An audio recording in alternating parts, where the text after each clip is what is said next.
Bonjour Célia Tichadel. Bonjour Julia. Alors en janvier, vous dévoiliez les tendances de la communication digitale. Est-ce que ce sont toujours les mêmes aujourd'hui? Est-ce que vous nous en dire plus? Alors effectivement, en janvier, on avait fait une petite étude sur les tendances de communication digitale sur l'année 2021. Il faut savoir que nous sommes en octobre. Effectivement, on observe très bien que ces tendances sont toujours les mêmes. Donc la première tendance que l'on observe, c'est vraiment ce qu'on appelle le marketing d'influence. Donc le marketing d'influence continue vraiment, est en plein essor. On se rend compte qu'aujourd'hui, de plus en plus de marques, et notamment dans notre secteur du tourisme, ont besoin d'incarner leur marque et leur contenu au travers d'influenceurs. On a également pu remarquer que pendant la crise, de nombreuses institutions, et notamment l'État, s'étaient également tournés vers des influenceurs. Aujourd'hui, on se rend compte que pour pouvoir incarner une marque, pour pouvoir incarner un contenu, on a vraiment besoin de parler à la première personne du singulier. Et les influenceurs les créateurs de contenu sont vraiment les bonnes personnes pour cela. Alors je me souviens qu'il y avait une tendance qui parlait des snacks vidéo. Alors est-ce que vous déjà rappeler ce que c'est? Est-ce que c'est aussi encore une tendance actuelle? Tout à fait. Alors le format snack vidéo, ce sont des formats vidéo entre 30 secondes et 1 minute. Ça a vraiment explosé avec l'essor de TikTok. Donc on a vu TikTok exploser pendant le premier confinement. C'est vraiment un réseau social qu'il faut vraiment observer de très près. On a pu voir avec le Facebook Down avant-hier, comme quoi il ne faut pas non plus mettre tous ses œufs dans le même panier. Donc c'est vrai que TikTok est très intéressant.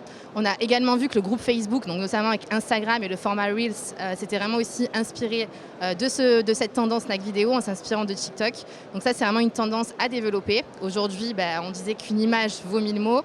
On va dire qu'une vidéo en vaut 10 000. Donc c'est vraiment une grosse tendance sur laquelle se positionner. Alors c'est intéressant ce que vous dites sur le Facebook Down et sur tout le groupe qui a en effet impacté pendant plus de 6 heures, je crois, Ouais, oui. Les réseaux sociaux, et du coup on ne pouvait plus tout publier, s'envoyer des messages. Vous l'avez ressenti aussi auprès de vos clients? Il y a eu une espèce de panique? Comment ça s'est passé? Une panique générale. Alors on a eu de la chance que ça ait commencé vers 17 heures.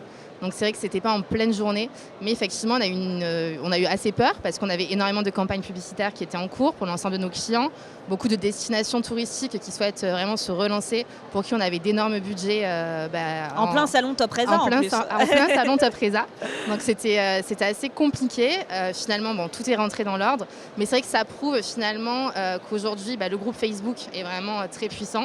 D'ailleurs, aujourd'hui, Facebook est toujours le réseau social le plus utilisé dans le monde. Donc en numéro 1. Mais voilà, ça prouve aussi qu'il ne faut pas mettre tous ses œufs dans le même panier et qu'il faut avoir une vision vraiment 360 de l'ensemble de l'écosystème des réseaux sociaux. Alors est-ce qu'il y avait une autre tendance qui vous marque actuellement également dans la communication digitale? Ce qui nous marque vraiment, c'est tout ce qui touche budget social ad. C'est-à-dire qu'aujourd'hui, on ne peut plus se passer d'avoir un budget vraiment dédié aux réseaux sociaux. Toute la partie organique finalement des réseaux sociaux est de plus en plus en diminution. C'est-à-dire que si on ne met pas de budget sponsorisé, on va vraiment avoir du mal à être visible. Il y a de plus en plus de marques qui sont présentes sur les réseaux sociaux. Il y a de plus en plus de marques qui communiquent et qui investissent. Et aujourd'hui, sans budget publicitaire, c'est vraiment très très compliqué. Donc c'est vrai que le social ad, c'est vraiment une grosse tendance aussi de cette année 2021. Et d'une manière générale, vous avez pu voir que les réseaux sociaux, de toute façon, le trafic sur les réseaux sociaux avait augmenté pendant la crise sanitaire.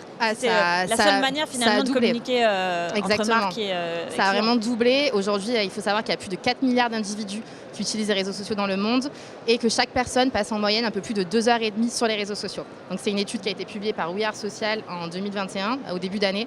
C'est vraiment énorme. Donc on se rend compte aussi de l'importance de ces canaux de communication et on s'en est encore plus rendu compte pendant la crise, où ça devient vraiment indispensable et tout acteur, et encore plus dans le tourisme, doit vraiment avoir une maîtrise 100% de l'ensemble de ces réseaux sociaux. Merci beaucoup. Merci à toi.